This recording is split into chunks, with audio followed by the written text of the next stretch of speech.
Good morning, good afternoon, and welcome to the Free State Sports Podcast, the podcast for all things sports. I am Saquon, and with me are my colleagues, compadres, and constituents, Mike and Andy. Boys, welcome to the show. How are we doing today? Doing great. Is that the legend Saquon back after missing half our episodes? Apologies. I'm glad to be back. I had other obligations, apparently. Yeah, that's pretty good. 3 for 6. That's better numbers than somebody I'm going to mention later in the podcast. He's a Timberlake, just to let you guys know. Nice. Ooh. Yeah, I'm thankful to be back. I'm glad you guys held on the fort since I've been back. You guys have been doing an excellent job. We're now at 29 subscribers for the YouTube channel, and the show's been popping off accidentally. Yeah, we're really thankful for all the new people that have been coming in. A lot of people have been coming in from those shorts that we've been posting. We've just been kind of testing the waters with some highlights from the shows, so we appreciate everybody that's coming in. Make sure you check us out on Spotify as well. We're available over there now. Same name, Free State Sports Podcast. And then on Instagram, you can also follow us at Free State Sports as well. That'll all be in the description, of course. And also, quick shout out to my wife, who still hasn't watched our last 2 episodes. Wow. It's alright. She won't even hear the shout out because she won't watch this one. Threw her under the bus. That's just all for fun. Got me. No doubt. We have an interesting show today. We'll be breaking down some NFL news along with the Espn top 100 athletes since the 2000s, along with a fancy mock draft, a worst team draft, along with WWE SummerSlam. With that, we'll walk straight into the NFL news. So, on July 6th of this year, the Minnesota Vikings and the state of Maryland lost rookie cornerback Khyree Jackson. Now, Jackson was drafted in the 4th round, 108th pick. The Vikings organization decided to pay out Khyree Jackson's signing bonus of $872,000, as well as honor him with helmet decals. Mike, what's your thoughts on that? Yeah, I love this. This is close to home for us because he's from, I believe, down in PG County in the Upper Marlboro area. That's where he passed in a car accident with, I believe, 2 other occupants that were with him. So it's close to home for us. It's really cool to see what the Vikings are doing over there. They've also donated $20,000 to the funeral expenses in addition to those decals and the signing bonus being paid to his estate. So they're doing really cool stuff over there. You love to see teams do that for players that unfortunately lost their lives way too young. So really cool to see them do that. Absolutely. Yeah, I 100% agree with you. And the Vikings organization has always been one of the better organizations. They always try to look out for their players. And I'm glad to see they continue to do this as they move forward as an organization. They've never really lost a step. Yep. In recent histories, I can honestly say the Vikings organization, to both of you guys' point, has been a very wholesome team. It's becoming one of my favorites, just the way they just manufacture and work, and just their camaraderie and their community, just full of good and honest people. So I'm thankful that the situation with Khyree and his family didn't go on the wayside. It wasn't, one and done news. They're actually doing something about it to a degree. So hearing that they donated a portion of their funds to the funeral and also are paying off his salary to his family and folks, it's great news to hear. Yeah, I love that. One other quick thing. We didn't talk about it for the podcast, but I saw that they were wearing Jacoby Jones headbands at the Ravens training camp recently, which was cool. We lost him recently as well. His funeral was recently. A lot of former players attended, a lot of his former teammates. It was cool to see him sort of honor him as well. Yeah, RP Jacoby Jones. I wasn't here during the podcast, but to reflect on Jacoby, he was one of the key factors of why we won the Super Bowl back in 2012, 2013 against San Francisco. He will be missed. He did die at a very young age, but the memory we have of him is going to be phenomenal. Nothing to forget about. Absolutely. Now, on a brighter note, moving on, from Miami Dolphins quarterback Tua Tunga has finally agreed to a 4-year, $212.4 million deal contract extension. Andrews, what's your thought on that? I think that Tua fought incredibly hard for this contract. It was a really rocky start for him. If you don't remember, he started under coach Brian Flores, who kind of got fired because he didn't want to continue with Tua as his quarterback. But Tua conserved. They made the playoffs last year, right? I believe so. Yes. Yes.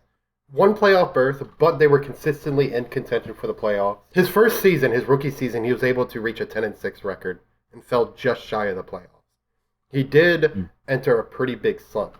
Now, the big thing I wanted to take away from this is Tua is the first quarterback in Miami to have brought the Dolphins to back-to-back-to-back winning seasons. This hasn't been done since 2003. 2003. That is 21 years of ineptitude by the Dolphins organization. Yeah, that's a long time. Yeah, so I really want to say that Tua earned this contract. I was upset at the beginning of his career, and I was very vocal. I don't know if you guys remember this, when I mentioned that Tua shouldn't be getting benched alongside of Ryan Fitzpatrick. They traded bench slots. I think Tua played in the final game of the season and ultimately wasn't able to complete it, but that was really good for him to grow as a quarterback. Yeah, I love the deal. I think they had no real choice other than to re-sign him for everything he's done for them. Like you said, he's the best player they've had at that quarterback position in quite some time. I would argue probably the best leader they've had on the team. Definitely a playmaker over there with Tyreek Hill and Jalen Waddle and all those guys. Phenomenal chemistry with the offense. I think that's a really good move. At the time that this happened, there was another signing after that kind of changed this, but we'll talk about that in a minute. But when this first came out, it was the 10th largest deal in NFL history, and it was the largest over a 4-year span in league history. His average salary is $53.1 million per season. That was the third highest in NFL history, behind only Joe Burrow and Trevor Lawrence. That, of course, was before Jordan Love got signed later that same night. The only thing I have to say about Tua is, to both of your points, I do agree that he deserves it. It took some time, especially under the regime he was under. There was one point in time in his career where we thought Tua should have left just due to the fact that I believe it was the second or third season when he got the double concussion. Do you guys recall that?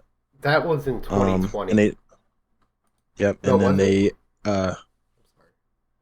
I want to say it was during the COVID era. It was either during 2020 or 2021. It was definitely Actually, one of those two. No, I think it was last year. Like, not last, like 2 years ago. Okay. Which would remember. be 2022, actually. Yeah, let me research that. I believe Tua, there's no other option for Miami than Tua. Tua has been consistent with him. 2023. 2023? Okay, appreciate you. He's been a consistent player, like any other quarterback. You just had to surround him with some good weapons, Waddle, Tyree, even Raheem Mostert. And he's proven, time and time again, if you give him the right cast, that he'll produce numbers, and he has. Yeah. So I completely agree with the contract they're giving him. It's better than what we've seen in recent history with other QBs and other position players.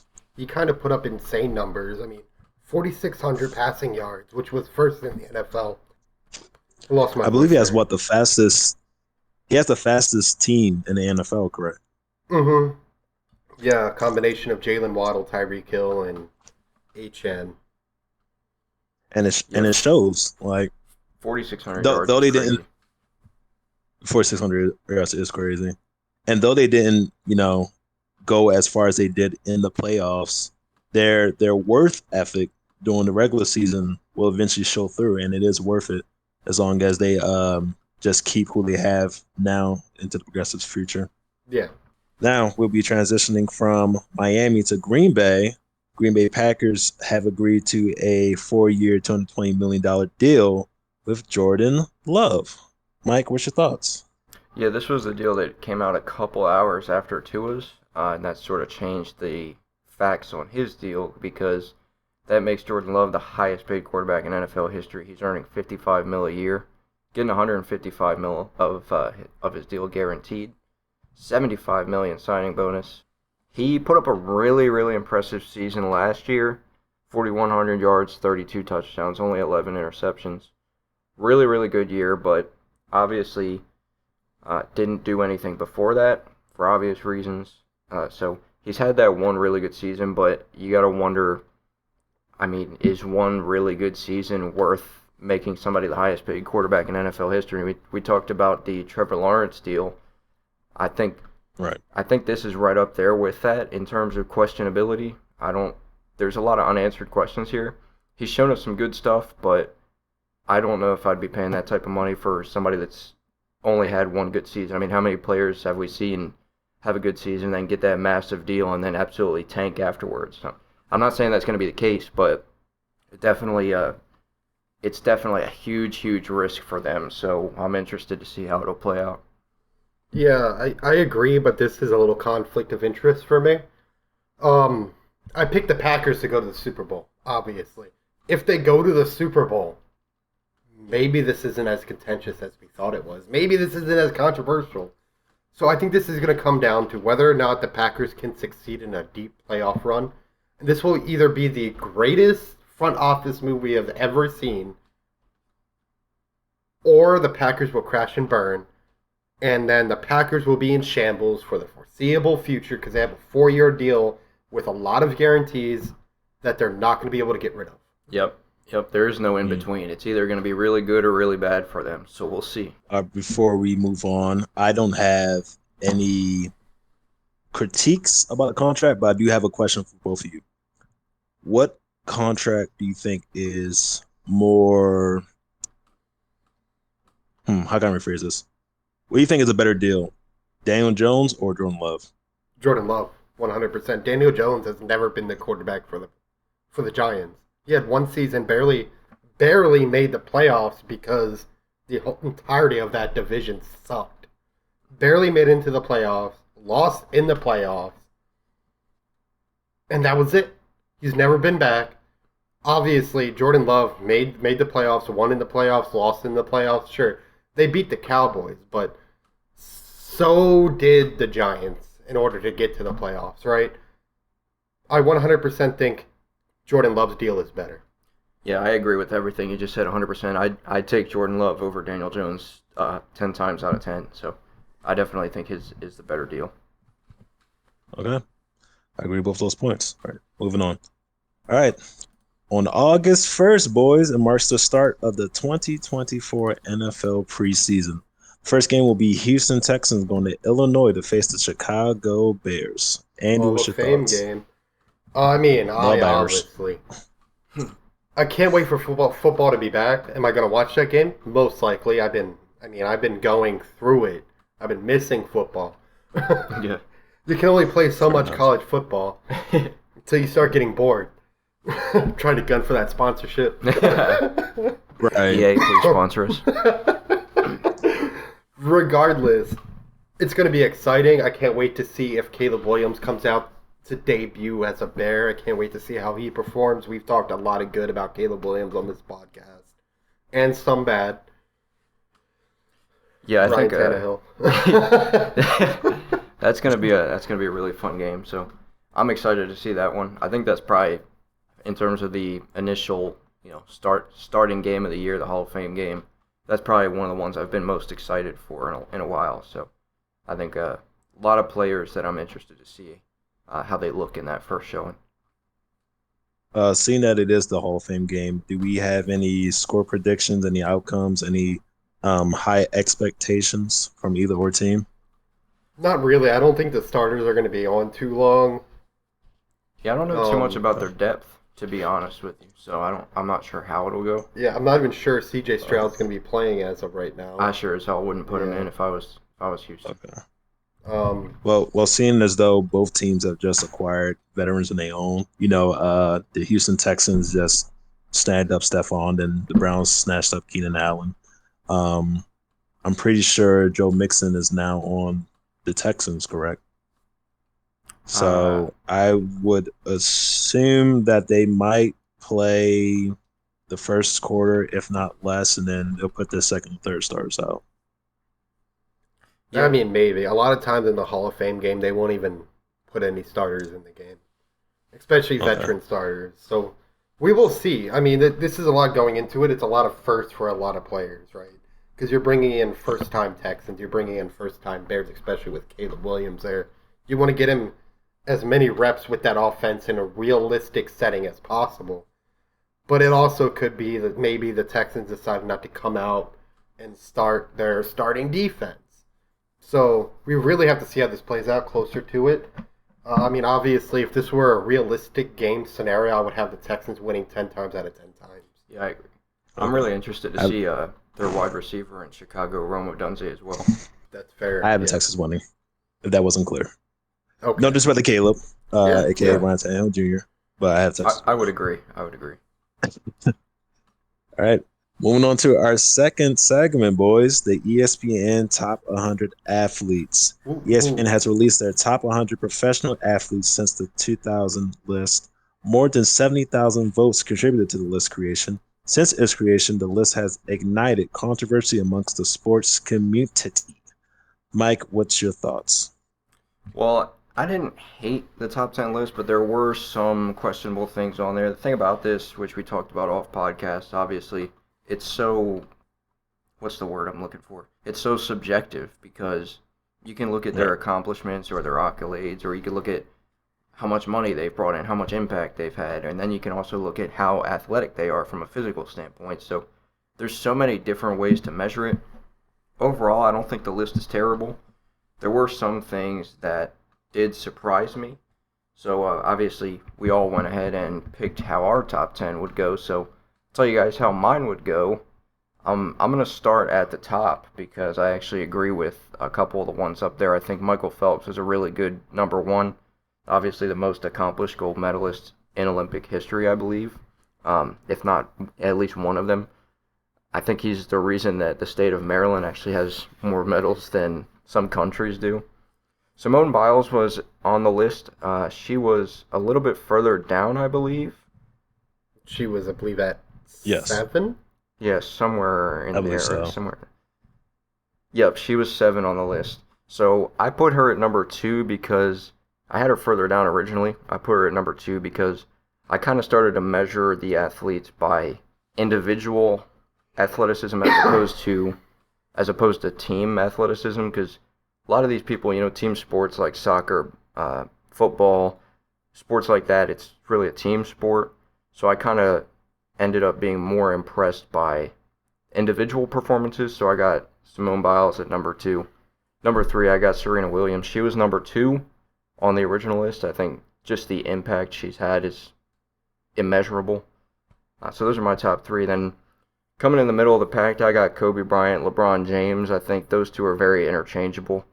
After that, I got Tom Brady. I wanted to put him a little higher on the list, but then you dive into looking at the actual athleticism. I just couldn't put Tom Brady above that top 5. 7 and 8, I got Lionel Messi and Cristiano Ronaldo. Again, those two are pretty interchangeable as well. Two of the best in their sport. Number 9 is one I was surprised I didn't see on the list. That was Floyd Mayweather. That's who I had at number 9. He was number blown 25. away. Yeah, he was nowhere near the top 10, which was crazy to me. What is he, 51-0, 52-0, something like that? 50, I think 50-0. So I put Floyd Mayweather at number 9. But after that, I actually put one that I don't think anybody is probably going to agree with, but I'll tell you why I put him in there. I put John Jones from the UFC in there, and the reason for that is if you ask anybody who's a big UFC fan who the pound-for-pound greatest of all time is, John Jones is always in the conversation. A lot of people are going to put him at number 1. He has the record for most wins over champions, so he's beaten the most champions out of anybody in the UFC. He's won at heavyweight and he's won at light heavyweight. He's a former champion, so I think he's the best in that sport. I think he's an incredible athlete, very accomplished. I think he's worthy of the top 10. And just some honorable mentions I had Katie Ledecky in there. Usain Bolt's down there. I had Tiger Woods and Steph Curry following up the list. I just couldn't personally put them in my top 10. Again, it's very subjective, but yeah, that's fair. That's fair. That's how my top 10 went. Andrew, thoughts? Yeah, so I respect a lot of your top 10. There's a couple problems I have with it, and I'll call it out here. So first and foremost, I kept 1 and 2 the same. I think Michael Phelps and Serena Williams dominated their sports respectively. Yep. And that's what I kind of base this off of. People who were in contention for just straight domination of their sport. So at number 3, I had LeBron James. And there's a very specific reason I had LeBron James. LeBron James hasn't had a game scoring less than 10 points for 17 years. 17 years. He is, 39 years old now? Yeah, he's getting 39, up there. 40. Yeah. So for 17 years straight, he has dominated in offense, multiple awards, multiple final wins. I had to put him at number 3. I just couldn't ignore that. That is 1,222 straight games. I do want to say one other thing about LeBron while you're on him. Yeah. Obviously, the Olympics are going on. Team USA in basketball, LeBron has been absolutely carrying them. So he's going ham over there in the Olympics on the USA basketball team as well. I had Messi at number 4. I think Messi did a lot and really popularized soccer around the world. It does a lot for the sport. He did a lot for himself. That's one of the names. I don't watch soccer, so if I recognize a name that breaks out of the sport, I tend to remember him, you know. Tom Brady at number 5, I really don't need to list off his 7 Super Bowl wins, his 5 MVPs at Super Bowl, and 3-time NFL MVP. But then number 6, and I couldn't fathom how Usain Bolt wasn't higher. This is the fastest man in the world. Yeah. 8 gold medals and the 100-meter world record holder. Which no one's ever broken the world record during a Olympic race. He's done it. Yeah, that's definitely a fair argument. I think he shows extreme athleticism in an individual sport, and I couldn't fathom how he fell to, I think, 8th. Then I have Roger Federer, tennis 20-time major champion. I didn't know who this guy was, I'll be honest. I didn't either. I put some research into him. 363 major wins, and an 8-time Wimbledon title winner. Yeah, we'll be fully transparent. We don't follow every single sport, so we're not going to pretend that we know everything about every single person on the list. But. And then at number 9, I had to put respect on, again, another individual record holder and individual athlete, Katie Ledecky, who's a 10-time Olympic medalist, 7 gold medals and 21 World Championship gold medal winners. And she broke the record for 800-meter and 1,500-meter free per ESPN. And then at number 10, I have Simone Biles. You spoke highly of her. I agree. She is an athlete that should be on this top 10 list. And it's sad that to see somebody on the caliber of Kobe Bryant fall to my 11th spot. But I couldn't fit him in the top 10. Oh, you're going to catch some flack for that. I am. And trust me, I love Kobe. I love Kobe. So it's my turn. Yes, sir. How unfortunate. So my top 10 list. So I did, similar to Mike and similar to you guys, I did a brief scan of the top 100. Of course, I don't watch every sport on demand. I'm not familiar with NASCAR drivers or tennis or even gymnastics or whatever.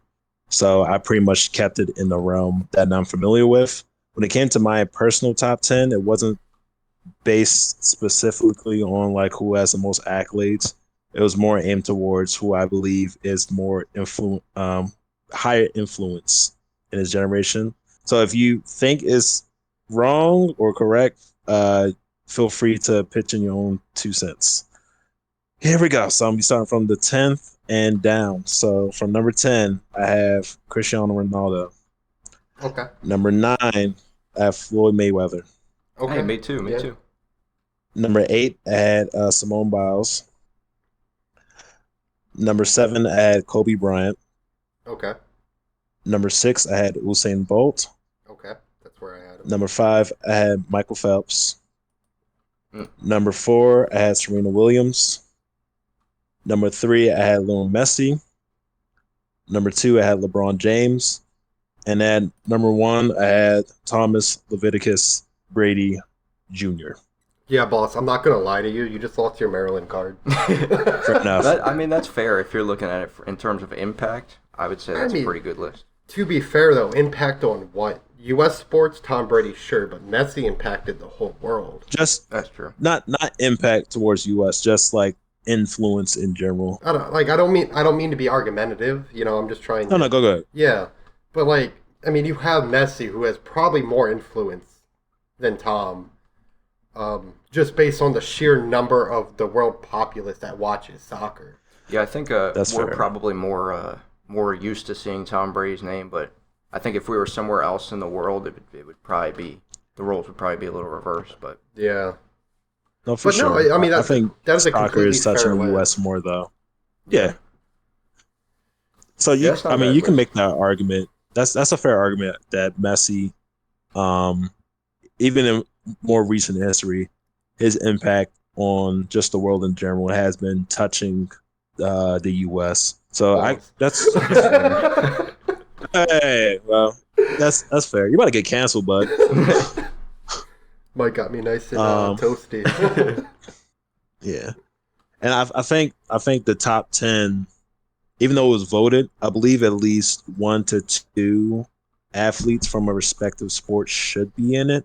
Hence why, like, to Mike's point with Mayweather, he should not have been ranked, at 25. Yeah, that was insane to He me. he there's in the sport of boxing is not it's more common to have an undefeated streak. Like, there's a bunch of guys, even Tank is what, 32-0 right now, 30-0. Yeah, he's getting up there too. That's yeah, that's not that common now. So Yeah. for my apologies, for Floyd Mayweather, even at the age of 40 something, close to 50 something, for him to be 42-0, 53-0, that's impressive. So for him Yeah. You're to right. be 25 is ridiculous. And it's not Small like he Biles. hasn't had an impact. Oh, go good. Sorry to cut you off. It's not like he No, hasn't no, had go ahead, boss. impact in like recent years. Like a lot of people that I was looking into, like Michael Jordan, stuff like that. Obviously, it's not quite their prime wasn't quite within the last 25 years. But Floyd Mayweather's Yep. definitely been mega active within the last 25 years. So that's crazy to me. That's fair. I feel like this list had a And lot of recency bias to it. It definitely did feel that way. yeah, because let's be honest, if they were to do a list from now to, I believe, I'm gonna say 1980s, the list will look completely different. Completely different. Completely different. Yeah. Like, we already know who will be in the top 5.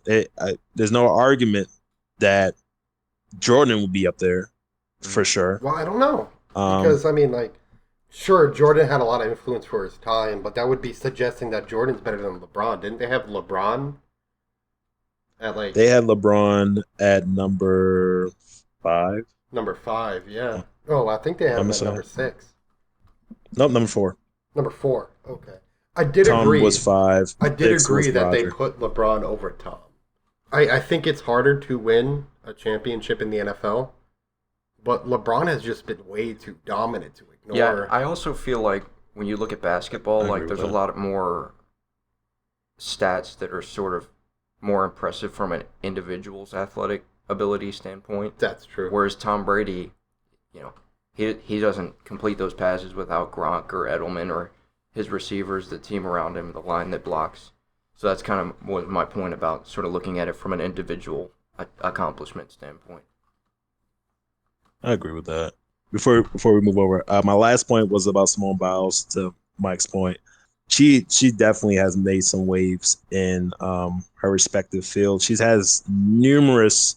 I believe she even introduced a new move under her name in the Olympics this year. She's done numerous of things. Has done waves amongst the youth. Not even though I did rank her a number higher, she's definitely up there in the category. I couldn't justify putting her over, somebody along the lines of Tiger Woods or Usain Bolt. Oh no. Yeah, Usain Bolt was really hard for me to take out of my top 10. I had him way up there originally and kind of just ended up rearranging the whole list, so he kind of fell out of it. It's hard because when you read through the list, they made a big deal out of the gold medals everyone was And winning. again, it's very subjective. Yeah. There's so many different ways you can look at it. Usain Bolt has always been someone who stuck out to me ever since I was like pretty young. The first time I heard about him, the first time I looked up him running on YouTube. He's very fast, very charismatic, and 8 gold medals. Yeah. And running is one of the hardest sports in the world to sustain. Yeah. I mean, anytime you see somebody talking about speed, they're usually comparing it to Usain Bolt. So Yeah. household. Exactly. Tiger Woods was a household name, especially here in America. I don't know about the rest of the world. Yeah. But I can definitely see Simone Biles breaking out of just the U.S., which comes around to something I didn't even think of, which was the influence you brought in. So I could see Simone Biles being a little bit higher now. I just couldn't justify 8 gold medals versus 4 gold medals. Personally. No, that's fair. Yeah. Good. For me, I don't watch golf, but when I think of golf, I think of Tiger Woods. Yeah, exactly. Maybe not as much now because he's going out of the game. But I know back then there was only one person I knew. It wasn't Bubba Watson. It was Tiger Woods. Yeah. So I agree. I would probably have him before her. That's fair. I was actually I sat down at work one day a couple years ago to catch the Olympics while I was in California, and it was just me and a bunch of my buddies sitting and betting.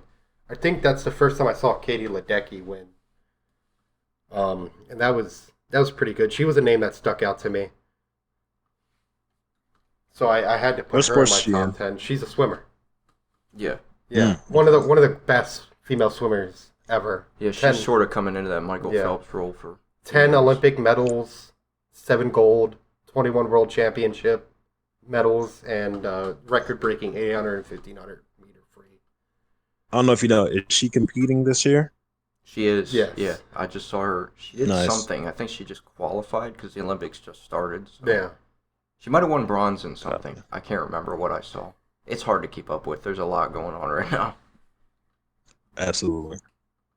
Wow. That was a great conversation about that top 100. It went further than I thought it would, and I'm glad it did. Yeah. Now, for the fun part of the segment, we're moving on to the mock NFL fantasy draft. With that, Andrew, I'll let you take the reins. Awesome. So this is going to be fairly easy if anyone's participated in any fantasy drafts.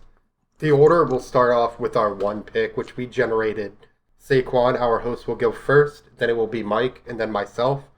And then the order will flip over, and it'll be me, Mike, Saquon, and then it'll be Saquon, me, Mike. I mean, Mike, me. Yeah. So it's just going to bounce back and forth. I'm so confused. Saquon, you want to go? We're 100% going to mess up the order at some point. Oh, for sure. Yeah, it's bound to happen. We're about to get a copyright strike by somebody from offended. Very excited for football. It's like right around the corner. So any fantasy players out there, engage with us in the comments. Let me know who you picked up. And we're excited to kind of give you guys our thoughts on the top players and ones you should be looking out for if you're playing fantasy this year. Once again, this is a mock draft. If you want us to do an official draft, please leave a comment down below. We're going to need more people to do an official draft, though. Yeah, if anybody's interested in joining, you have to have a baseline of 4. Yeah. If anybody's interested in joining a draft with your boys, let us know. Maybe we could do one next year or something. It probably won't happen this year. But absolutely. If any subscribers are interested in that type of thing, let us know and we'd be happy to set something like that up. I think that'd be a lot of fun to do with subscribers and stuff. Fans. Yeah. Absolutely. With my first pick, I'm going down by rings, by the way. My first pick, I'm going with CJ. That's a pretty good first pick. That might be a little bit of a sleeper. CJ Stroud? Yeah. Absolutely. Whoa, okay. That might be a little bit of a sleeper. Not GTA. Yeah. Okay. Yeah. I like that pick for you. Mike? I do too. My first pick, I would go... I spent a lot of time thinking about whether I would want a quarterback or whether I want to circle back. I would have to go. Do it. I'm gonna have to go Tyreek Hill. I'm gonna have to go. I knew it. With speed like that, talking about racking up fantasy points. I think that man is gonna be a fantasy point machine. That is fair, and thank you. I knew one of y'all was going to pick it. I thought I was going to get Tyreek. I really did. I looked over at Andrew and was so disappointed when I picked it. No, I thought I was going to get him, and I'm glad you didn't because I get the best running back to exist. Ooh. Christian McCaffrey. Fell into my lap. And then for my next pick, I'm going to go ahead and reach out to get Jamar Chase. And I'm picking Jamar Chase over Justin Jefferson for a specific reason. And that reason is I don't know how the new rookie quarterback is going to play. J.J. McCarthy. Fair. Yeah, so back to me. I guess I'm gonna have to go quarterback in the second one. I did not do enough Yep. preparation for this. I'm gonna be honest with you. I'm gonna Fair go. enough. I'm actually gonna go with Patrick Mahomes at quarterback. I think you can't ever bet against Patrick. He didn't have a phenomenal regular season last year, but the fact that they started off as rough as he did and he still led his team to the playoffs, I think he'll be in a position to have a really strong season. So I'm gonna go Patrick Mahomes at quarterback. Okay. So stereotypical of you, Michael. Thank How you. dare you? Hey, at least I didn't pick him number one. Yeah. Yeah, that's fair. All right, I'm going to running backs. Bijan. Oh, that's a pretty good pick, actually. That is I another think he's sleeper. going to be a lot better this year than last year, especially with his head coach being gone. Yeah. Especially Yeah. with Kirko on the reins. Yeah, it's going to be a great team. All right. Well, I'm gonna hit up on my wide receiver too, which is gonna be CeeDee Lamb. Whoa. Yep. Saquon, you're up. Oh shit, that was quick. Wait. Yeah. I think Saquon was supposed to No. go before you because he goes twice and then we circle back. Oh yeah. My bad. Go ahead. You're good. CeeDee Lamb is Take still his on the pick. board. You can pick CeeDee Lamb. You could take No, CeeDee Lamb. Yeah. no, he can take him. I didn't want him. He's on my list. It's all good. I will pull him off my list and pick I'm somebody else up. I'm gonna pick another running back. Actually, one that we just lost, Gus Bus Edwards. Okay. Hmm. Okay. Yep. Yeah. All right. RB3. I like it. Yeah. I guess. No, that would be me, CeeDee Lamb. Thank you. Okay, your turn. We're doing great. We're doing great. Give me No, Give me Mark you can Andrews. take CeeDee Lamb. Give me Mark Andrews. I think Mark Andrews is always a top 3 tight end in the NFL. I think he's going to be super healthy this year. He had some struggles with injuries last year. I think, obviously, Travis Kelce's always up there.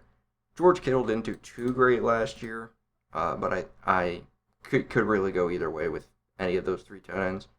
I'm going to use my Baltimore bias and go ahead and pick Mark Andrews. It's pretty good. Okay. So yeah, I I already thought that was going mentioned, to happen sooner, to be honest. obviously mentioned CeeDee Lamb. So I think Right. I'm gonna fire away at another running back right quick. All right. got it. Actually, no, I'm going tight end here. I'm gonna go with Travis Kelce. He's always been dominant. Yep. And it just makes sense for him to continue his dominance. He's the best receiver on the Chiefs, and he's probably going to continue to be the best this year. Fair. Yeah. All right, I'll go. Whoa. Ain't it my turn? No, it would be Mike's, because it's Okay, go 3, ahead. 3, 2, 1, 1, 2, 3. Yeah. God I go in the damn, middle, and fair then enough. you and Andrew both pick 2 at the same time, and then I go in the middle. So Okay. Yeah. it bounces back and forth. Gotcha. We're terrible Um, at this. I'm gonna go Brees Hall. Good pick. I think he's Ooh. coming into his own. I think he could have a breakout season this year. He's shown a lot of potential. I think the Jets are going to be set up for some type of success. Aaron Rodgers coming back. I think Brees Hall is going to be a key part of that offense. So that'll be my pick this time Okay. around. That's a good pick. Is it my turn? Yes, sir. It You is. get 2 picks. Yep, you get 2. Yes. Let's go. Okay. At quarterback, I will. Nope. I'm sticking to it. Tua. Tua. Yep. It's a good Back pick. up. Okay. And then I got to pick a wide receiver. Stephon Diggs. Okay.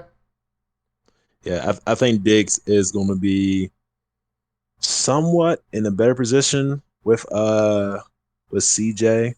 And like I mentioned earlier, they just picked up Joe Mixon. Stroud's consistent as he was with his rookie season.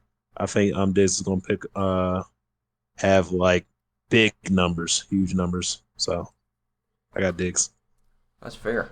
I'm That is fair. gonna go ahead and pick my my defense next. I'm gonna go with the Browns defense. They showed me some pretty impressive stuff last year with as many interceptions as Joe Flacco threw. They were able to still make a lot of stops. But aside from that, they were still a really, really strong defense. I think they flew under a lot of people's radars. So I'm going to go Browns defense. This is going to be the most disliked video. I am going to go ahead and snag up with my next pick Jonathan Taylor out of Indy. Ooh. Yes. And then for my following pick after that, I'm going to grab Lamar Jackson as my QB1. Nice. That's what I was thinking of getting. Now I was like, no, I'm sticking it to him. Okay, All right. you know? Y'all know who Wow. I got to get at kicker. Got to be Justin Tucker. Oh, nice. Nice. I mean, I don't even need to explain that. It's Yeah. just No, Justin greatest of Tucker. all time. Yeah. This should be you saying All one. right. Good. Okay. Let me think. All right. AJ Brown for my wide receiver too. AJ Brown? Nice. Yep. Okay. I think I'm gonna save my kicker and defense for last. Tight end, I got TJ Hawkinson. Okay. Nice. Um, Thought it was my turn. yeah, go. I can never remember. Is it? No, it should be Andrew's turn. No, Then your no, I turn. picked two in a Nope. row. Mike picks in the middle. Yeah, I'm the Okay. middle pick. God, we're good at this. Phenomenal. Let me get. I should probably. I mean, I guess I should take another quarterback. Matter of fact, That'd be nice. you know what? Going out on a limb here. Give me Jordan Love for my second quarterback. Okay. Whoa. Yeah, we just kind of ripped into him, but I think he's still going to have a really strong season. I think he can build off what he did last year. He has That's told fair. to be You know, successful well, over there. I mean, he's feeling stuff a little bit, you know, just a little bit. I'm gonna go ahead and collect Brandon Aubrey from Dallas as my kicker. And Nice. then for the defense, I'm grabbing the Ravens defense. They're rated as the best in the league right now. Fair. I thought about that as well. So All right. I want to go. I think I want to go halfback again. So All right. I think I'm gonna go. Man, I'm gonna go Josh Jacobs with Las Vegas. Wow. That's pretty good. Not where I thought you was going with that. I think he flies under a lot of people's radar as well. I think he's another player that could be set up to have a breakout season. So I'm gonna go ahead and I pick him thought he was as gonna my pick halfback Saquon. number 2. Oh, wow. Right. Is it me? Do I have the last two picks? You no, get two. I still have to pick two more. Yeah, I get 2 more But as well. yeah, Okay. you can go. So you're the last one. Yeah. All right. So for my kicker, I have Harrison Butker, and for my defense, I have the Cowboys. Nice. All right. Yeah. Apparently they were top 5 last year. That's solid. I'm gonna go with another receiver this time around. The only ones I have left are receiver and a flex position. I'm gonna go Amon-Ra St. Brown with Detroit. It's a pretty good pick. Yeah, it's hard to bet against him after the start to his career that he's had. I think Tyreek and Amon-Ra are more than good enough for me, so go with him as my wide receiver too. No, that's completely Yeah. fair. Yeah. I'm gonna grab for my flex. It would be Mike Evans. Wait, is it Saquon or is it me? It's you. Okay. You get 2. Yeah, so I'm gonna grab Mike Evans, and then at my. No one took Josh Allen. Nope. No. All right, Josh Allen falls in my lap with my last pick. Nice. All right, my last pick Okay. is a flex. So I kind of want to go tight end, but there's so many explosive wide receivers, it's kind of hard to not want to pick another receiver. I would. Man, that's tough. That is tough. Picks Brandon Ayuk. Yeah, I thought about it. I'm gonna be honest. No, I'm gonna go DK Metcalf actually with my Damn, flex. I was trying to recommend one right here. Oh, yeah. There's a lot. There's a lot of really good ones you could pick. I'm just gonna kind of throw out just one that I think could put me up some points in a situation if I have an injury or something like that, just as a backup. I think DK's solid enough for that role for me. That's fair. Yeah. All right. Big hands I'm in last. traffic too. Yes, sir. Jeez, how'd that happen? Okay. All right, so for the last pick of this draft, I have Waddle. Hey, that's a pretty good pick. That is. I'm surprised nobody Yeah. picked him actually. Well, I mean, Yeah. Tyreek Hill is number one. Yeah. He was my number one. So did everybody? That's everybody's picks. That's the whole thing. Yeah. Did anybody keep track of who they drafted? Yep, it's written Yeah. down for me. I'm recording it as of right now. Okay. Well, Saquon, do you want to run through who you got, and then I'll run through mine while Yep. Andrew's putting his down. For QB1, all right, so I have CJ Stroud for QB1, Tua Tunga for QB2, wide receiver 1 is Stephon Diggs, wide receiver 2 is AJ Brown. Running back 1 is Bijan Robinson, running back 2 is Gus Edwards. Tight end will be TJ Hawkinson, kicker is Harrison Butker, defense will be Dallas Cowboys, and the flex will be Jalen Waddle. Nice. That's a really good flex. That's a really good flex. Thank you. I think a lot of those guys could end up surprising a lot of people. I think those are some good picks that nobody really thinks of. I went ahead and got Patrick Mahomes at quarterback 1. Jordan Love's backing him up at quarterback 2. Wide receiver 1, I got Tyreek Hill. I got Amon-Ra St. Brown at wide receiver 2. Halfbacks, I got Breece Hall. I got Josh Jacobs. Tight end, I got Mark Andrews. Kicker, obviously, Justin Tucker, the GOAT. Defense, I got the Browns, and then my flex is DK Metcalf. You got some big boys on your team. I think this is 100% correct. So for QB1, I have Lamar. QB2 is Josh Allen. Running back 1 is CMC. Running back 2 is Jonathan Taylor. Wide receiver 1 is CeeDee Lamb. Wide receiver 2 is Jamar Chase. Tight end Travis Kelce. Flex Mike Evans. Kicker Brandon Aubrey. And defense Ravens. Nice. That's a really good one. Andrew, yours might be my favorite, to be honest. Let us know in the comments what you think of our list. What's your list, all right? We like some engagement down there. Let's get the conversation going. And fantasy football is right around the corner. I'm interested to see who the top players are. Obviously, we kind of just base this off of, like, stats and how good we think they'll be. Didn't really strictly base it off of last year's fantasy numbers, so it's always interesting to see how they perform in fantasy as opposed to stat lines and stuff like that. I think we did pretty good. Yeah, that was fun. Yeah. We should Yeah, put that these was really teams fun. into Madden. Yeah. We'll see how they operate for real. All right, with the conclusion of the mock draft, we transition over to the worst all-time NFL team that we've also constructed.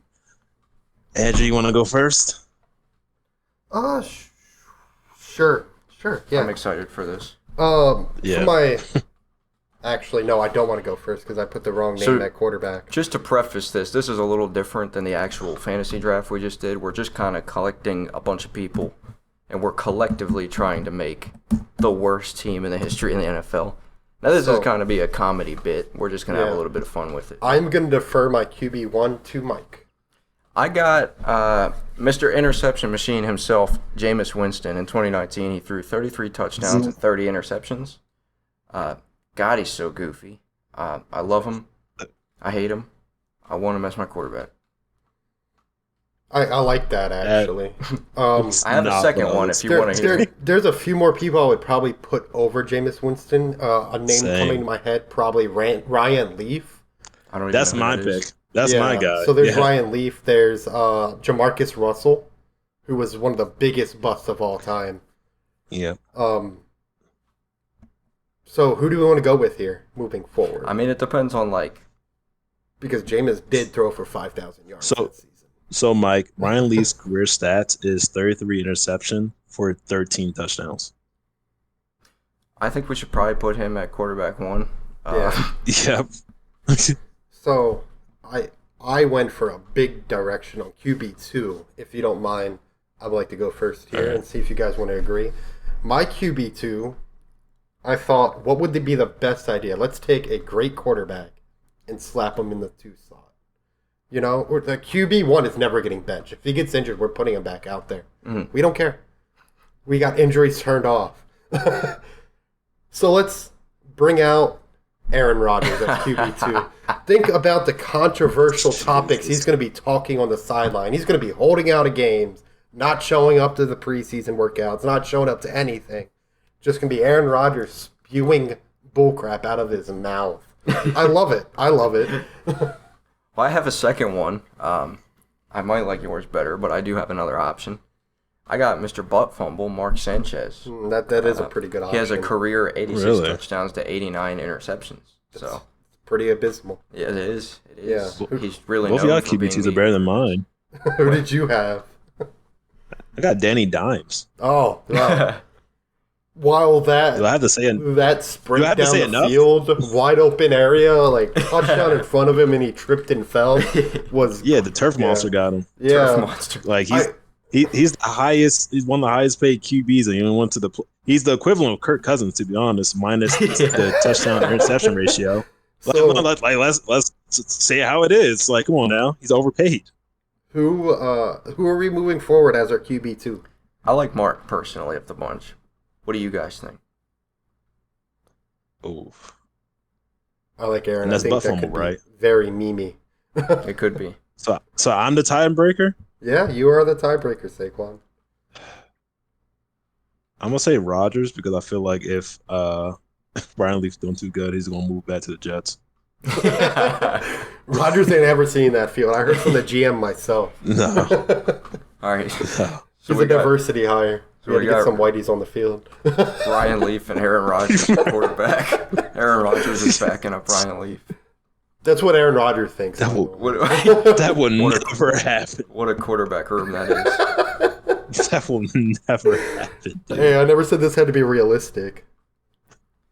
So who I do we got at I wide can receiver? hear him. Wide receiver one was someone really close to home for me. It was someone close to home for me too. Yeah, it was Brashad Perriman. Me too. He was the Baltimore Bust. Me himself. too. his rookie season.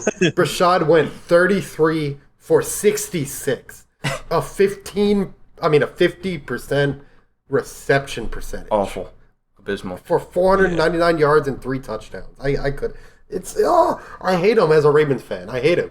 The Ravens still have not made up for that draft pick. No, That was the wasn't he a biggest bust. first overall? Yes. Yeah. He was awful. First round, I not think first so. overall. Yeah, first round. Yeah. He ended his career with a 49% catch rate. I don't know if that's the correct terminology. Wow. I'm pretty sure I just made that terminology up, pulled it out of my butt. But 49% catch rate in his entire career. Well, it sounds like we're This all in would agreement. elevate. Yeah, this would elevate the squad. Yeah, elevate. He was my wide receiver too, but I'm fine with having that wide receiver one. Dude, can you imagine Ryan Leaf throwing passes to Rashad Perriman and Aaron Rodgers That's a watching it dynamic happen duo on the right there. sideline? Who do we have as our wide receiver 2? I Can I put go? that Can I go? goofball. Yeah, go ahead. James Prochet James second. Prochet. I liked Yep. James Prochet. He had a pretty good work ethic. You liked him. Yeah, he wasn't bad. He wasn't a bad. No, he wasn't a bad guy. Yeah. His stats, nah. No, that's Good. fair. That's fair. Who'd you got? Who'd you have? I went ahead and picked that goofball Kadarius Toney. Kadarius. He may not drop too many passes, but he has dropped a few. He's also responsible for quite a few penalties. He had that abysmal offensive offsides. Come on, worst call I've ever seen. You know, so I gotta go Kadarius Toney. I want him messing up my squad. Yeah, That's not who I thought you was gonna pick. I went with Antonio I thought you Brown. was gonna. That's who I was gonna pick. But- I thought you was gonna pick Michael Crabtree, Mike. Yeah, but I'm talking about Tampa Bay Antonio Brown. Oh, he's taking Specific his time. jersey off and Yeah. dancing around. So, at wide receiver 2, he's not going to get the football. Ryan Leaf makes 2 reads. One of them goes for an interception, and one of them goes for a drop pass. Okay? So, Antonio's not going to get the ball. Now, I picked him. I also have another wide receiver I wanted to throw in the mix. And you guys might know him. You guys might not know him.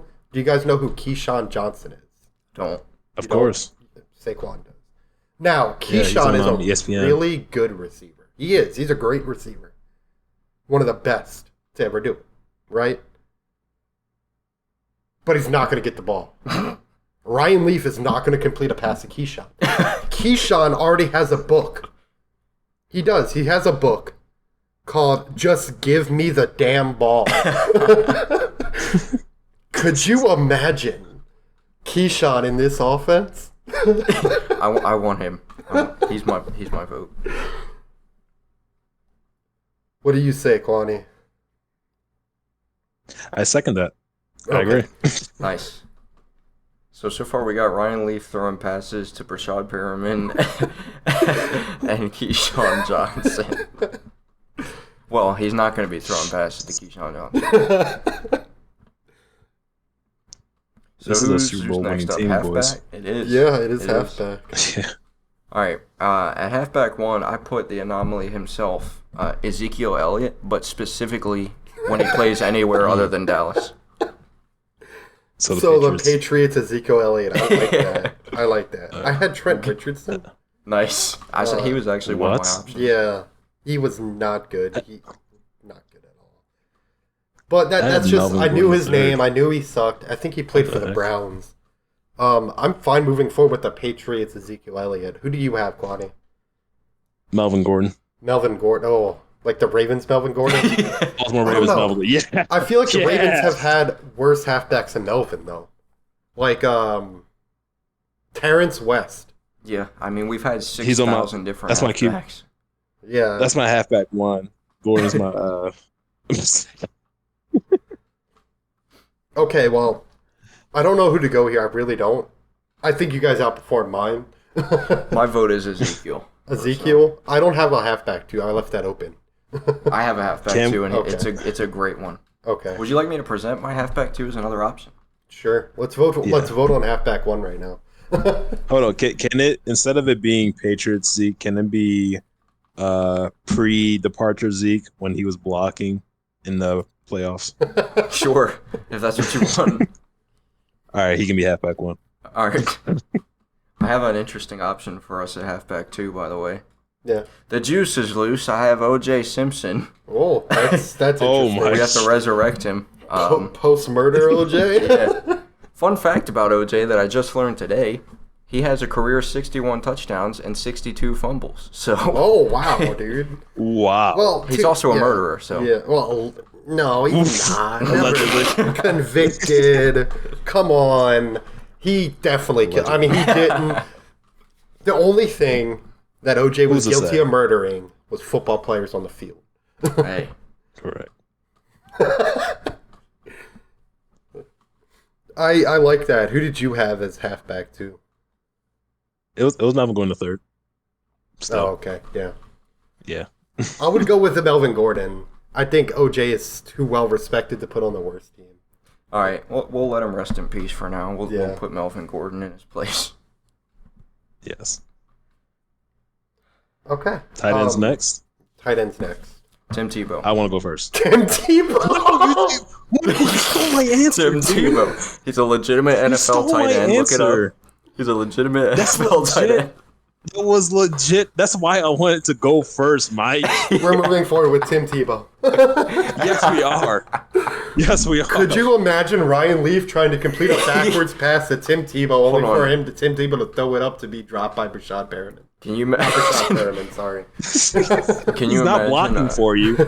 He can't catch a imagine- ball. Can you imagine Tim Tebow trying to block for Ezekiel Elliott? Who's trying to block for Ryan Leaf? Who's trying to throw a ball that gets dropped? And then You'll picked have to off? pray for it to be down on the field. Yeah. Tim Tebow's going to hold the team together by prayer. All right, I only included 2 linemen, and I'm pretty sure me and Mike have 1. Yeah. Yeah. You ready? 1, 2, 3. Michael Orr. Just Fair imagine. enough. Imagine Michael Orr Blindside. comes out on, and so Michael Orr starred in a very well-to-do movie known by The Blind Side, with Sandra Bullock. Yeah, the most entertaining Michael Orr is the one that was played by an actor. So Yeah. he wasn't really Correct. never really did too much. No. Had a lot of hype, never really did much. Nope. And now I think he's involved in like a lawsuit or something. Yeah, that is correct, yeah. And then I have a center, and this center was very impactful. This used to be the backup center for Aaron Rodgers. by the name of Evan Dietrich Smith. I don't And know. he's controversial because he has strong butt sweat. I'm serious. Aaron Rodgers came out and said that in order to be a great tight end, it's not about athleticism. It's not about how well you can block. It's about standing tall enough and not having a lot of butt sweat. That's fair. You don't want your ball getting snapped with 100 pounds of sweat. That's true. Trying to get the ball down, like fumbling it. Yeah. So, butt sweat is very important. Yeah. And Evan Dietrich Smith doesn't have the best ability to keep that sweat in. Nice. I like that. All right. Moving on to defense. I didn't have too many defensive players. Obviously, each of us did not get every single position, at least I didn't. But I did get a couple defensive backs that I would like to run through real quick. I got at safety. At safety, I got the middle finger flipping threesome having Earl Thomas.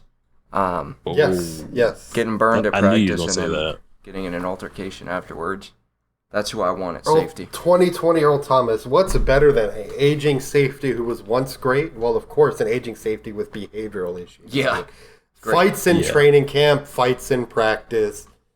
The devil's three-way with his brother, allegedly. Allegedly.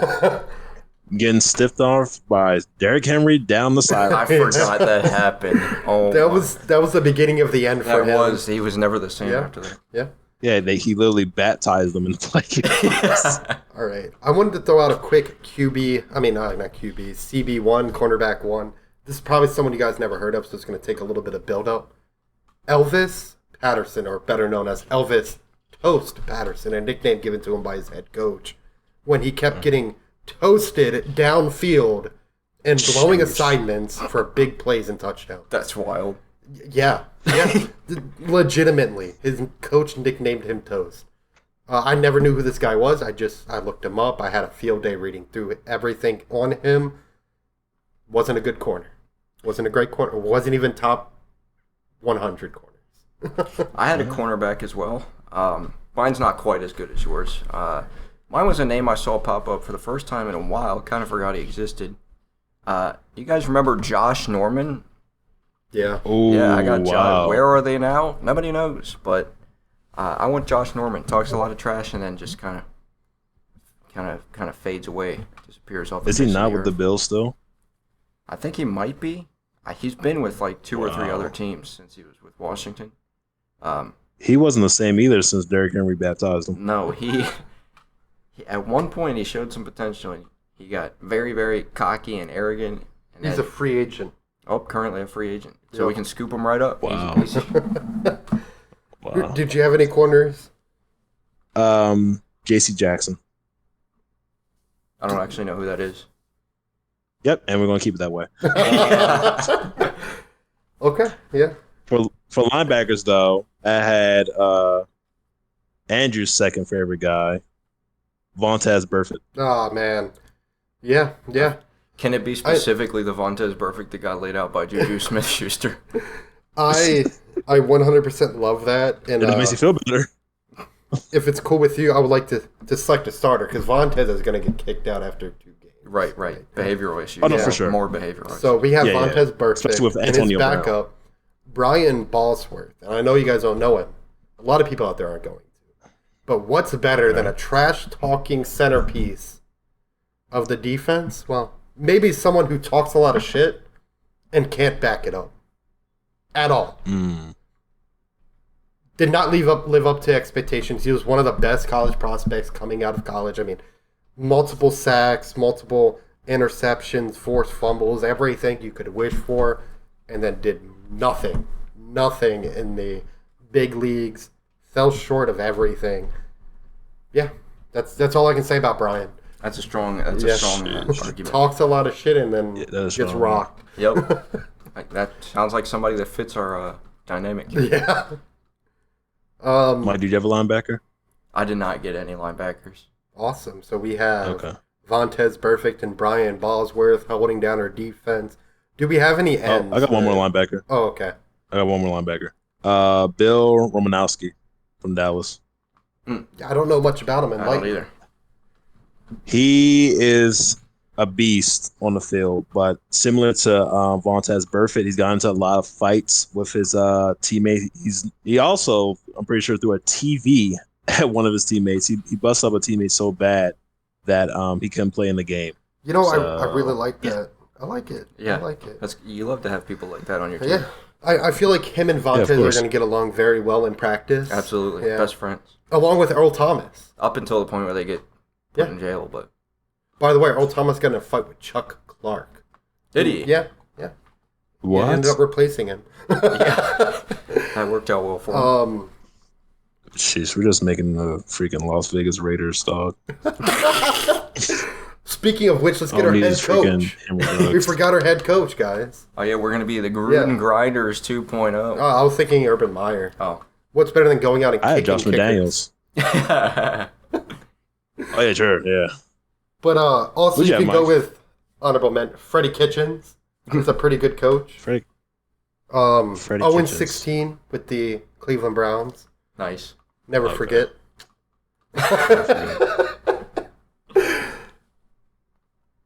So that's your head coach? Yeah.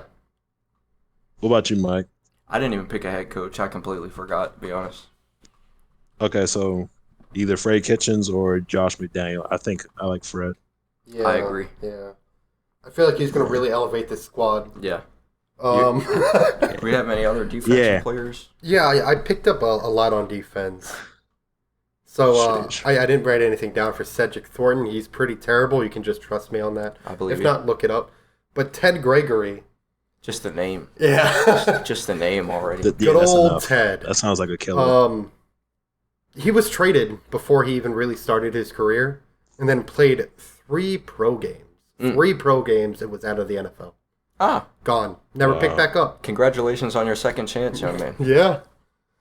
And then Michael Hayes played 3 seasons, recorded 41 tackles and 5 sacks, and retired. Nice. Yeah. So he's coming out to play with us. Yeah, I would love to bring him in. None of those tackles were really for a loss except for the sacks.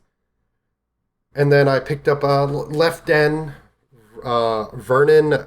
I'm going to butcher his name, but... Golston. Yeah, is that Golston? Looks like Golston to me. Another dominant prospect, this time coming out of Ohio State. He had an insane combine with a record-breaking 38 reps on the bench press. And gets to the NFL, and he's absolutely terrible. Nice. Absolutely. I don't think he made it really far. I think 2 seasons, and he got out. I mean, that front 7 looks pretty good. It's going to win us games, man. Well, I didn't really get any other defensive players, but I did pick an entire defense. It's the Broncos defense, specifically from September 24th, 2023, when they lost 70-20. Why is that so specific? It was against Miami. God, yeah, I like that. They did not show up that game. Yeah, if we have any players we need to fill in, we could just grab them from that. And then the last position I grabbed was kicker. Mm-hmm. I don't know who that is. Bob Timberlake. 1 out of 15 field goals in his career. Entire career. He made 22 out of 23 extra points. Wow. So props there. Well, that's better than mine. Yeah. I picked mine out of blind rage, being a Ravens fan. I picked Billy Cundiff. But Bob Timberlake was fair. So, first of all, he could be our QB3. He's a dual threat kicker QB action. That's a lot of value. Yeah. But in 1965, he was brought in and made 1 field goal out of 15 attempts. Nice. So he's basically us. Yeah. I mean, I think I could do better on a professional level. Don't quote me, but I probably could. I feel like I could hit 1 and then just barely get 1 in off the upright or something. Yeah, probably. Exactly. And I don't know what he was getting. He could have been attempting 50-yard field goals. This was from 1965, so I doubt it. The tees just weren't the same back then. Yeah, no, man. Higher quality. Yeah. But that's the end of the list I had. Yeah, that's all I got. I think that's a pretty solid team. Saquon, you got any other ones to add? I think one more person I have to add for safety would be Adam Pac-Man Jones. Nice. Adam Pac-Man Jones was a beast, so. Yeah, he was a beast, but he also had outside issues. Yeah, that's fair. That's fair. I was thinking really for the wide receiver reaching out to get Henry Ruggs. Nice. But nice. I don't know, man. I heard he's doing pretty well over there in the The Las Vegas prison system. Yeah. Okay, so let's run through who we have. Who's our quarterback? Ryan Leaf. Yeah. Throwing to Brashad Perriman, and who's the other receiver that we got? Keyshawn Johnson. So Ryan Leaf is throwing to Keyshawn Johnson and Brashad Perriman. Who's backing up Ryan Leaf? Aaron Rodgers. Who do we have at halfback? Post Dallas Ezekiel Elliott. Did we pick a second halfback? I think we went with Melvin Gordon, yeah. And then at tight end, we got the legend himself, Tim Tebow. Michael Ower is going to be a tackle. We got a whole bunch of other people in there as well. Yep. We got a hell of a kicker, 1 out of 15. And then we got a hell of a defense as well. And Ted Gregory, Michael Hayes, Vernon Golston, Brian Bosworth alongside of Saquon's picks, which were Montez Burfict and Bill Romanowski. Yep, yeah. And then Elvis Toast Patterson with Josh Norman, right? Yeah. Yep. And then Earl Thomas, Adam Pac-Man Jones, Bob Timberlake, and head coach Freddie Kitchens. Yeah, Freddie Kitchens is going to lead this team to something great. Now, we're all from sort of near the Edgewood area. I think, matter of fact, you guys are both from like the Abingdon area. I think we should name the team the Abingdon Attitude Problems. I was thinking on the lines of Owen 17. Well, I mean, we're about to speed run into felonies, dog. We've built the worst team in NFL history. I mean, rough. I mean, they could give the Browns a run for their money. I don't know if they were worse than the Browns. It's going to depend on consistency. Yeah, it's gonna come down to whether Ryan Leaf and Brashad Perriman can finally hook up. We got to see if they click. And by click, I mean how many passes they can. The real question is, how successful is Keyshawn's second book going to be? And keep in mind, I have nothing for respect for Keyshawn Johnson. I think he's one of the greats. I only threw him on here because of the one book he wrote, which could not have been a mistake. I think he's absolutely hilarious. He was one of the best players on that team. Yeah. Yeah. That was fun, too. That was such a good time. That was really fun. That went better than I expected as well. All right, lads, for our last and final segment, WWE SummerSlam is taking place this Saturday in Cleveland, OH. IO. The following card is not in order that will be posted on the PLE, but is in an order that I think it will occur in. So the first match, it will be the World Heavyweight Championship, Damian Priest versus Gunther. Mike, do you have? Yeah, obviously they haven't quite finalized the order or, if there's any surprises in there or whatever quite yet, but we think we have it all together pretty well. So for the first match, I'm actually gonna have Gunther winning this. I think there's gonna be some sort of interference involving the Judgment Day, and I think we could end up seeing Damian at least sort of go further down that road towards a babyface turn, if not actually finally turn on the Judgment Day. They've been teasing that for months now.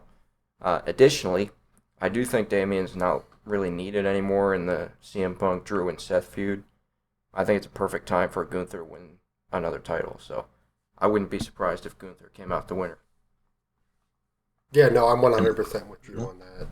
Gunther has been nothing short of dominant ever since he came up to the main roster, and I really just don't see a way that Damian Priest, who's kind of been fumbling and bumbling his way to victories as of late, to beat Gunther. No disrespect, I think Priest is a great... They just haven't booked him right as champion, in my opinion. He's had a lot of bad luck, too. Yeah, those are some very untimely and not really his fault botches, but it's just the booking, him constantly needing help to win, especially against like Seth Rollins or the Drew McIntyres of the world. Right. I don't like it. I think Gunther's going to win here, and I think we might see the end of the Judgment Day coming up very shortly. Yeah, after this PLE. Absolutely. with Drew McIntyre cashing in on the previous PLE, you think the outcome would be different if it was this PLE and CM Punk didn't get involved? No, I don't. I think there's not really another way that they would have done it, to be honest. Okay. I just feel like that makes sense, and you got to work Gunther back in at some point as well as the winner of King of the Ring. So Yeah, as I kind of mentioned on the last podcast, I think it was a big mistake in the first place to even put the briefcase on Gunther. Not Gunther. Drew McIntyre. I think that as soon as you put it on Drew, due to the feud of Drew and CM Punk, it wouldn't make sense for Drew to be able to cash that in ever. Right. I agree. So I don't think it changed anything. I think that unless they put the briefcase on somebody else, but they didn't, so I'm not going to get into hypotheticals. It really wouldn't have changed much here. All right. Second match of the night is the United States Championship match. It'll be Logan Paul versus LA Knight. Yeah. Andy, what's your thoughts?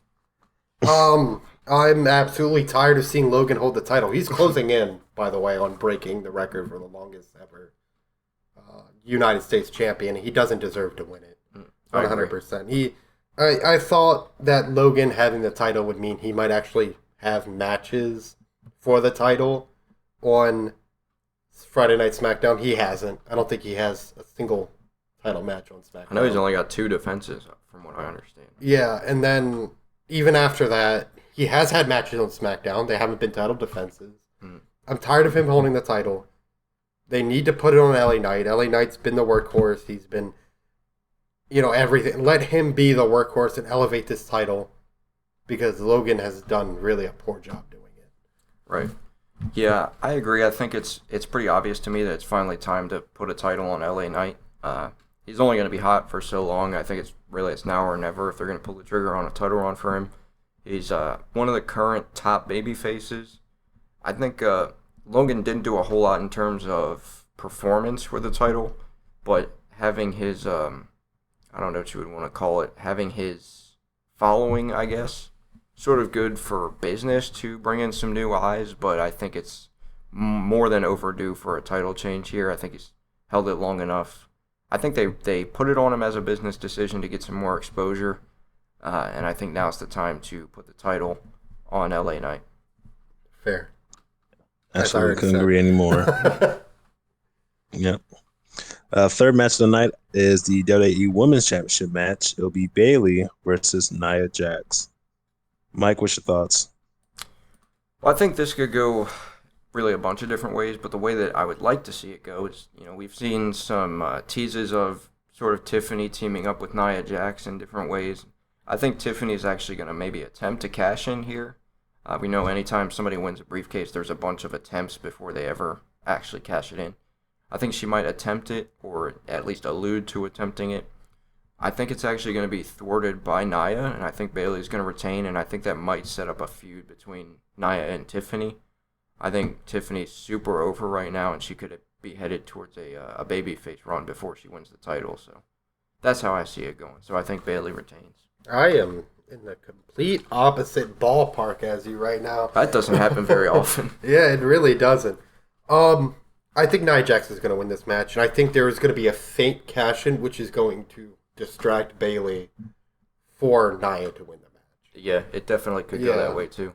I want a really good run with Tiffany Stratton as Miss Money in the Bank. I don't think the women has had really good representation of that. So I would love a really good run. And then I want to see Nia win. Not clean, obviously. Yeah, continue to protect Bayley, make Bayley look strong, as you have. I don't see a rush to cash in here, so I don't think there's going to be a cash in at all at SummerSlam. I think using it to continue to build the relationship with Tiffany and Nia, only for eventually Tiffany to betray Nia, or maybe vice versa. So I think Nia becomes, and new, and that's going to be one of our first title changes of the night. Not first. Gunther was going to be our first if he opens up. Yeah. We still don't know the actual set in stone. Yeah, we don't know how the lineup, but Saquon, your thoughts? I am proud and I'm happy of what they're doing with Nia Jax, especially this time around. She has actually learned how to not injure wrestlers. Uh, Took her long enough. I'm right, but I'm in the middle. Um, I'm not bored of Bailey's championship reign because it has been better than Logan, even though Logan is a spectacular in-ring wrestler. However, I would love to see Nia have the belt, but I don't think it's her time. With Tiffany being involved, though, like I said, I can see it go both ways. So um, I want to say Bailey, Okay, but I don't think I it's like over that. for Nia. I like that. We have dissenting opinions. Do you think there is or is not going to be an attempted cash in? Not this PLO. Okay. I think they're going to drag it out Yeah. before the Rumble. I like that a lot. Okay. Yeah. Match for the night is the Intercontinental Championship match. It'll be Sami Zayn versus Braun Breaker. Andrew, what's your thoughts? It's Braun's time. I big Sami Zayn fan here. I'm not tired of Sami Zayn's reign, but I think this is an opportunity to push Braun Breaker to be a superstar, and you push this man to the moon. He is a beast in the ring. He rarely botches. He rarely injures. He's just overall a fantastic wrestler. So put the title on Braun, move on with it. That's all I got to say. I think I think this is going to be a match of the night contender. I think it's going to be a lot of near falls. Like we're probably going to seem like Sami Zayn is going to win the match. You know, it's going to be he's going to hawk up and then just get absolutely obliterated. That's where I'm at on this match.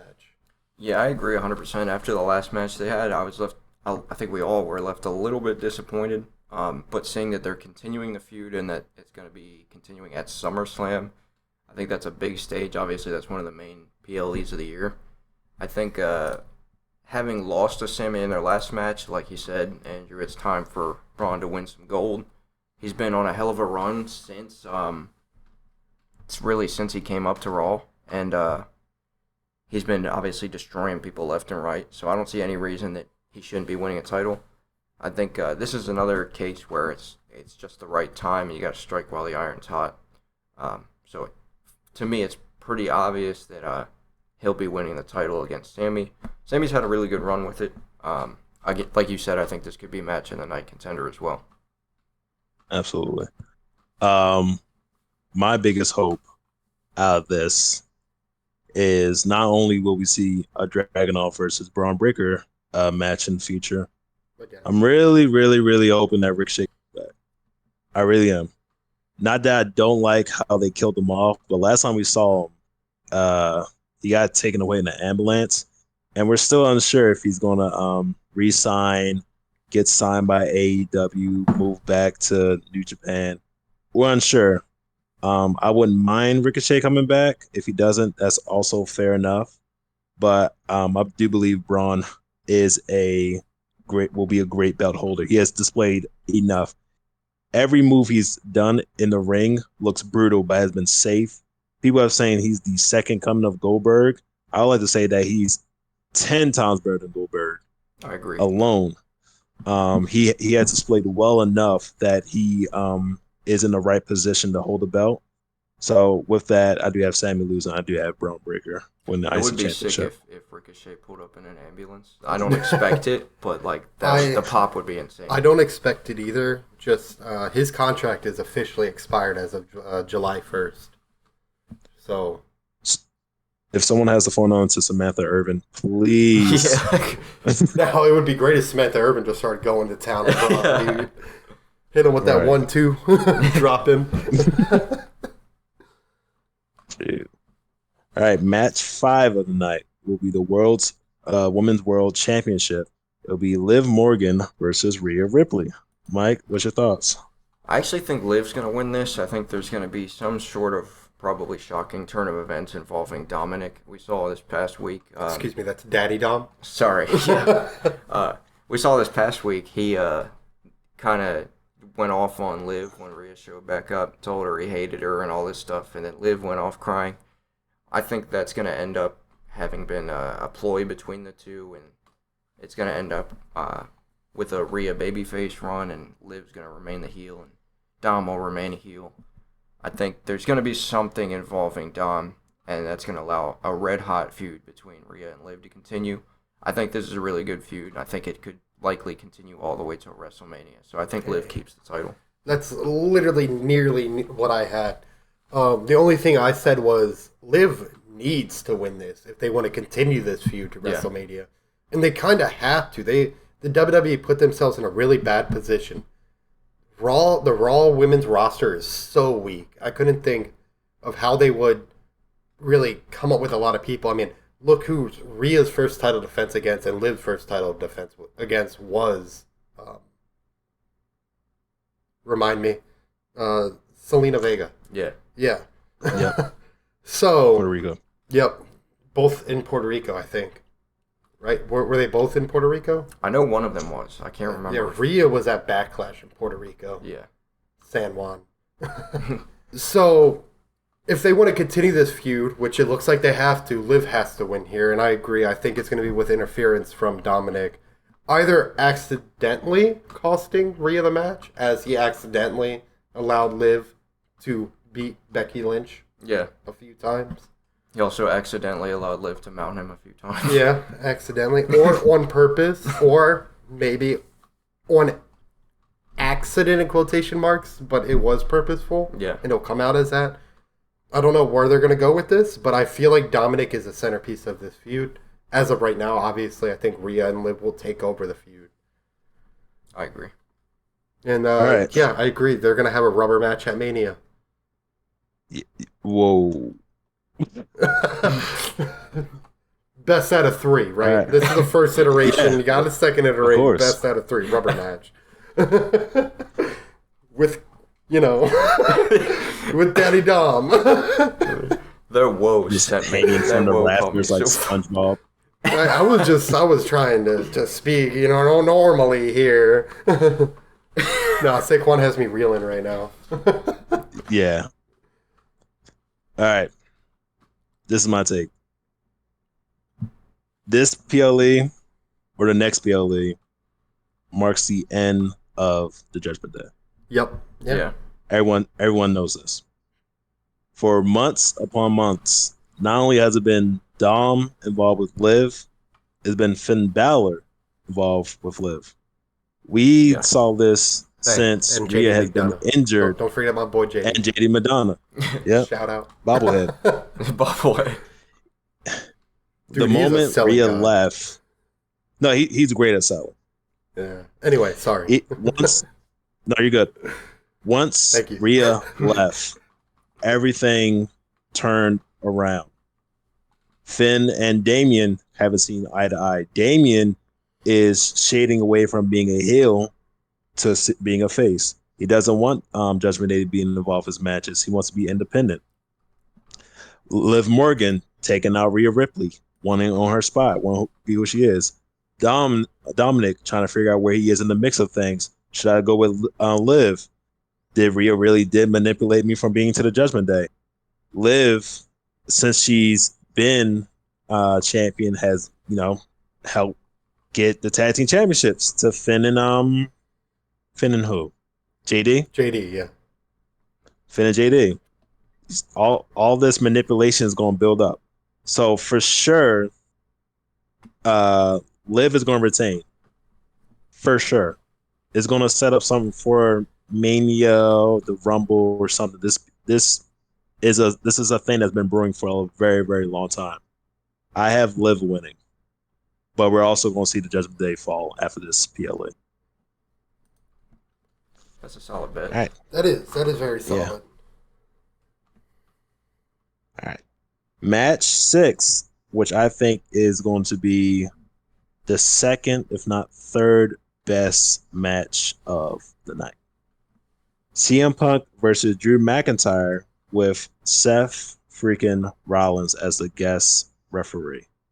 Andrew, what's your thoughts? I think this is going to be an absolutely great match. And I kind of, this one was really hard for me to predict. I'm kind of leaning towards CM Punk, just barely edging out on the victory here against Drew McIntyre. And I think And again, this was hard. I think this is going to just unleash Drew McIntyre to be one of the most vicious heels on the roster. I mean, even more vicious than he is today. That's fair. For me, this was, like you said, this was really hard for me too. I don't know, it could go really either way, but with Seth being involved, I don't know if there is going to be like a clear actual winner. It's really hard for me to find a way to find one that makes the most sense between the three.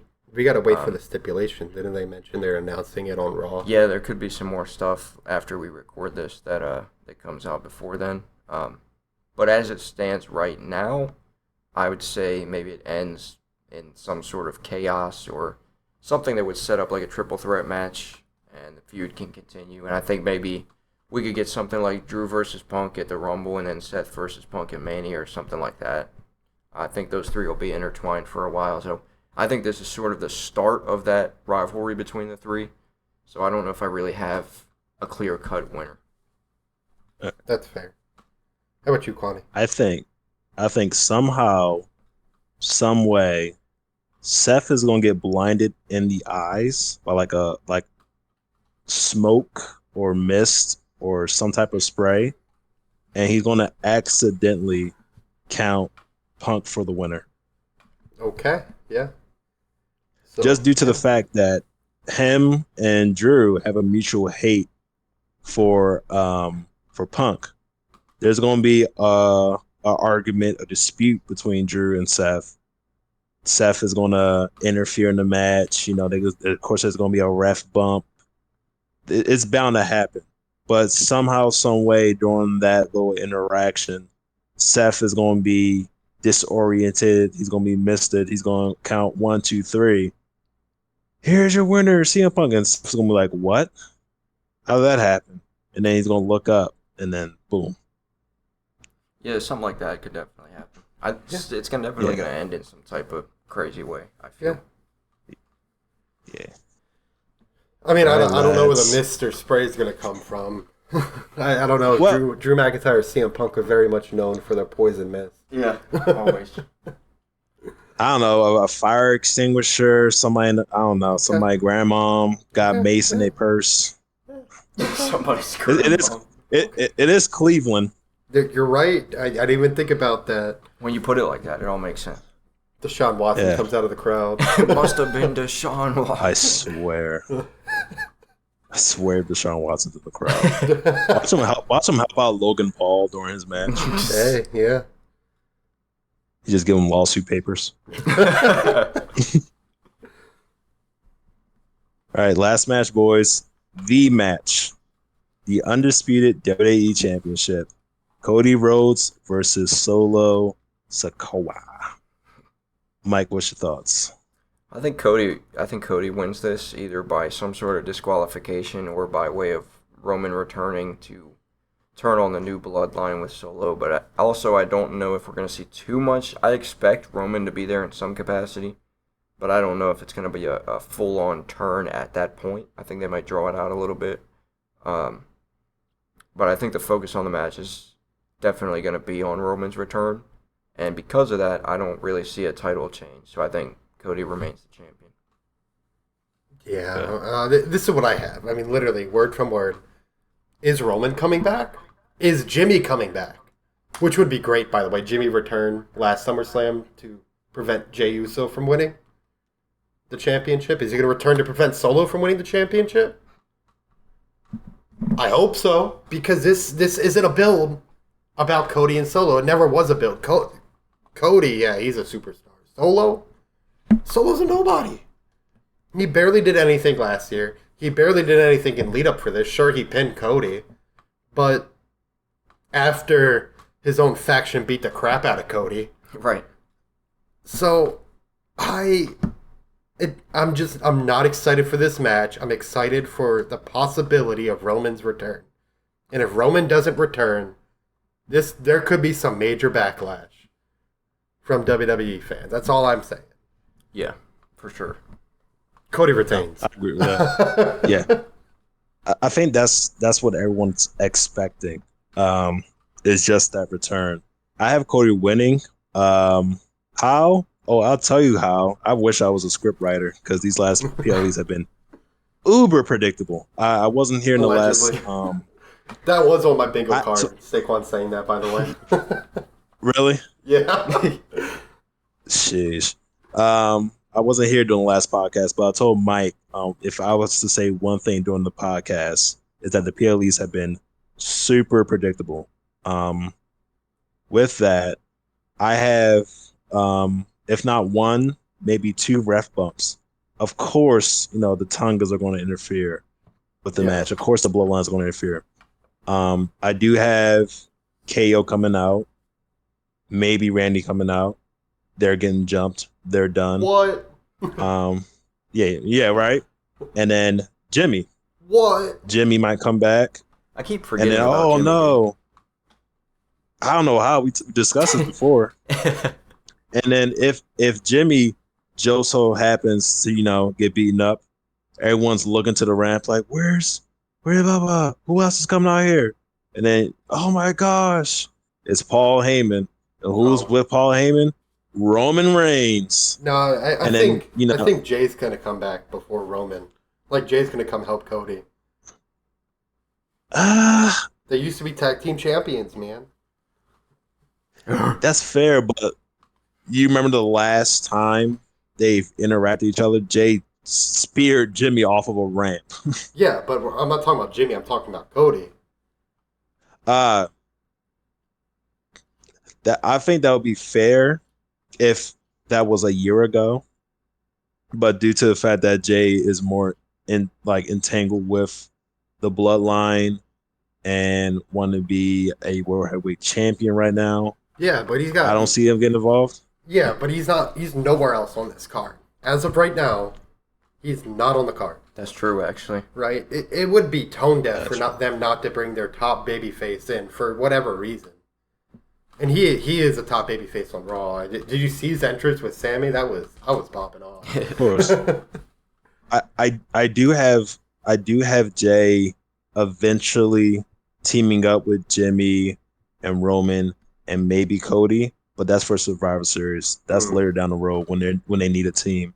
But for the PLE, I think it's just gonna be Jimmy, Roman, KO, and Randy. I think it's gonna be Jay personally. I think that Jay and Sammy might become tag team champions. Again? No, not again, but that Jay was Cody again and being Jay. Jay again being a champion with someone that's not his brother. Yeah. I could definitely see it. Maybe it's Jimmy and Sammy, but I mean Jay and Sammy just beat the tag team champions already. Just like literally beat JD McDonough and Finn Balor, right? That was on Raw. Right. I missed Raw, so I couldn't tell you. Yeah, that was in the main event. Yep. They both came out of the crowd. It's a pretty dope entrance. That's a possibility. I getting off track, but I would have assumed they wouldn't have put them in that title scene this soon. I would have predicted that we would have saw Chad being IC champion and then the Khyree brothers being tag champions.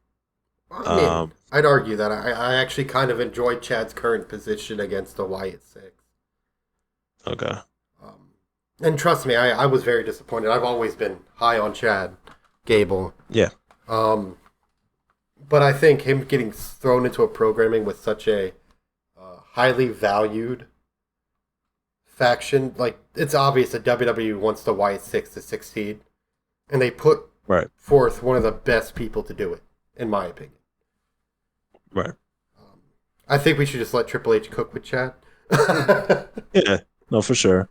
All right, so we're all in agreement that Cody is going to win. However, who interferes to help is going to be different.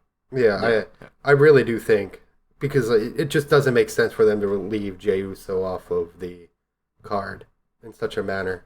We might see the beginning of Battlegrounds being drawn with like Jimmy, Jay, and Roman standing looking down at Solo and the new Bloodline faction. And that's not to mention that The Rock in some way still plays a card in it. Oh, yeah. So we're not even sure if Solo could be taking orders from him, or Solo is just going off the hinge, which he is clearly. There's a lot to be entailed that we don't even know of. I mean, that could be a possibility where The Rock makes a return at SummerSlam. And everyone's like, oh, The Rock's here. And then it's Roman. Who would get a bigger pop at that point, The Rock or Roman? They'd both be pretty nuts. Yeah. Rock versus Roman at team versus team for Survivor Series. That's another possibility. At Rock's age, I don't see him doing any anything War crazy Games match. Well, they are supposed never to bring know. in that other guy from the Samoan family. I think, from what I heard, they just signed. I can't remember his name. Saquon just said the thing. I know you're referring to. I did. You never know. You never know. Oh, you do never know. True. You're right. Well, we did see Stone Cold Steve Austin get suplexed and body dropped by KO many years ago. Yeah. Not saying that Dwayne's gonna jump off the top of a cage and take a chair shot or whatever. But there's a possibility. I don't see a place for The Rock in a War Games match, personally. As well as I don't really see The Rock coming in to wrestle a match that isn't SummerSlam or WrestleMania. That's fair. Okay. That's fair. All right. Okay, so that's everyone's predictions for the WWE SummerSlam. Yeah. Yep. Yeah. All right. That concludes this episode. Does anyone have anything else to share? I did want to mention something WWE did recently that we heard about. Wrestling Observer and journalist Brian Alvarez stated that he heard that with the new TKO contracts, WWE is going to trademark everything when they come in, when the wrestlers come in.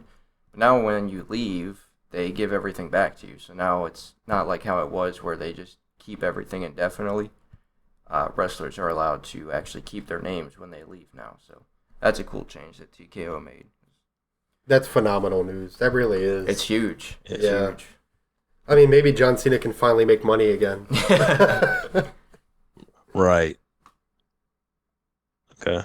Yeah, that's great news. That's a lot better than when it was under Vince McMahon regime, especially, no shade to him, but John Morrison, I've never met a wrestler with so many different names. He has like close to 10 or 12. Yeah. So many wrestlers come into WWE with their forever name and are forced to change it when they go to a different business. Yeah, that's fair. So that's great to hear. I mean, look at good old Daniel Bryan. I mean, Bryan Danielson. Yeah. Right. That's his legal name, but yeah, I'm pretty sure WWE pretty much own the rights to that, unfortunately. Yeah, John Cena's forever name is tarnished. Yeah. John Cena.